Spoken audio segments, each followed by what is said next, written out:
శ్రీమాత్రే నమః. Welcome to జ్యోతిష్య జ్ఞాన దీపిక. ఈ వీడియోలో 2025లో కన్యా రాశి వారికి ఎటువంటి ఫలితాలు కలుగుతాయి అనే అంశం తెలుసుకుందాం. కన్యా రాశి వారికి మార్చి 29 నుండి శని 7వ ఇంట తామ్రమూర్తిత్వం పొంది సంచరిస్తున్నాడు. గురుడు మే 14 నుండి 10వ ఇంట తామ్రమూర్తిత్వం పొంది సంచరించడం, రాహువు మే 18 నుండి 6వ ఇంట రజతమూర్తిత్వం పొంది సంచరిస్తున్నారు. శని అనుకూలత చాలా తక్కువగా ఉంది, లేదనే చెప్పచ్చు. గురుగ్రహం రాహుగ్రహం అనుకూలత కొంతవరకు బాగానే ఉంది. గురుగ్రహానికి తామ్రమూర్తిత్వం పొందడం వల్ల లిమిటెడ్ బెనిఫిట్స్ వస్తాయి. రాహు రజతమూర్తిత్వం పొందడం వల్ల కాస్త మంచి బెనిఫిట్స్ వస్తాయి. సో ఎలాంటి సమస్యలు ఉంటాయి, ఎటువంటి బెనిఫిట్స్ వస్తాయి అనేది ఇప్పుడు తెలుసుకుందాం. శని సప్తమంలో సంచరించడం వలన వివాహితులకి వైవాహిక సమస్యలను ఎదురవుతూ ఉంటాయి.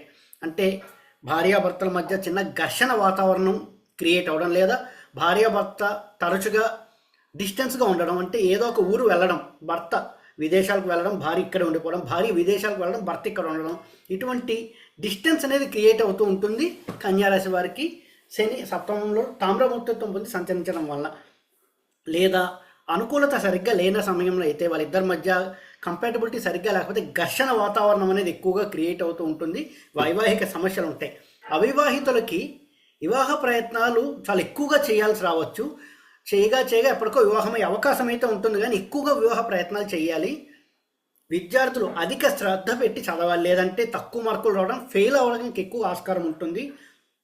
చాలా అధిక శ్రద్ధ పెట్టి విద్యార్థులు చాలా అధిక శ్రద్ధ పెట్టి చదివితేనే మంచి మార్కులతో పాస్ అవుతారు. ప్రమోషన్ల కోసం ఎదురు చూసే వారికి ప్రమోషన్ దక్కుతాయి, కానీ కొంత డిలే అనేది ఉంటుంది. అనుకున్న ప్రమోషన్ కాకపోయినా కాస్త తక్కువ ప్రమోషన్ రావడం, లేక డిలే అనేది జరుగుతూ ఉంటుంది. శని సప్తమంలో తామ్రమూర్తిత్వం పొందడం వల్ల ఎక్కువగా అనవసర ప్రయాణాలు చేస్తూ ఉంటారు. వ్యాపారస్తులు కొద్దిగా ఇబ్బందికరంగా ఉంటుంది, కాబట్టి వాళ్ళే స్వయంగా అన్ని చూసుకోవడం మంచిది వ్యాపారస్తులు. అది శని యొక్క ఇచ్చే ఫలితాలు. ఇక గురుగ్రహం రాహుగ్రహం యొక్క అనుకూలత వల్ల చాలా బాగుందని చెప్పొచ్చు. ఉద్యోగంలో మార్పు కోరుకునే వారికి కొంత వ్యవధి తర్వాత, డిలే తర్వాత ఉద్యోగంలో మంచి మార్పు అనేది దక్కుతుంది. అనుకున్నంత శాలరీ కాకపోయినా కొంత మంచి శాలరీతో మంచి ఉద్యోగం వచ్చే అవకాశం ఉంటుంది కన్యారాశి వారికి. గృహం యందు ఏదో ఒక శుభకార్యాలు జరుగుతూ ఉంటాయి. ఏదో ఒక శుభకార్యము, గృహం యందు శుభకరమైనటువంటి వాతావరణం కూడా ఏర్పడుతూ ఉంటుంది గురుగ్రహం యొక్క అనుకూలత ఉండడం వల్ల. కానీ శని సప్తమంలో సంచరిస్తున్న వల్ల అప్పుడప్పుడు కొంత ఘర్షణ వాతావరణం అనేది ఉంటుంది కన్యారాశి వారికి.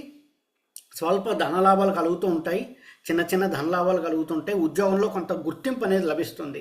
మరి వీళ్ళు ఏమైనా చేసుకోవాల్సిన రెమెడీస్ ఉన్నాయా అనుకుంటే, శనికి 7 శనివారాలు తైలాభిషేకం చేయించడం చాలా మంచిది. 7 శనివారాలు శనీశ్వర దేవాలయంకి వెళ్ళి తైలాభిషేకం చేసుకోవడం చెప్పుకోదగ్గ రెమెడీ. ఈ వీడియో కనుక మీకు నచ్చినట్టయితే లైక్ చేయండి, మీ ఫ్రెండ్స్ అందరితో షేర్ చేయండి. మరిన్ని నోటిఫికేషన్స్ కోసం మా ఛానల్ సబ్స్క్రైబ్ చేసుకోండి. ఓం నమో నారాయణ.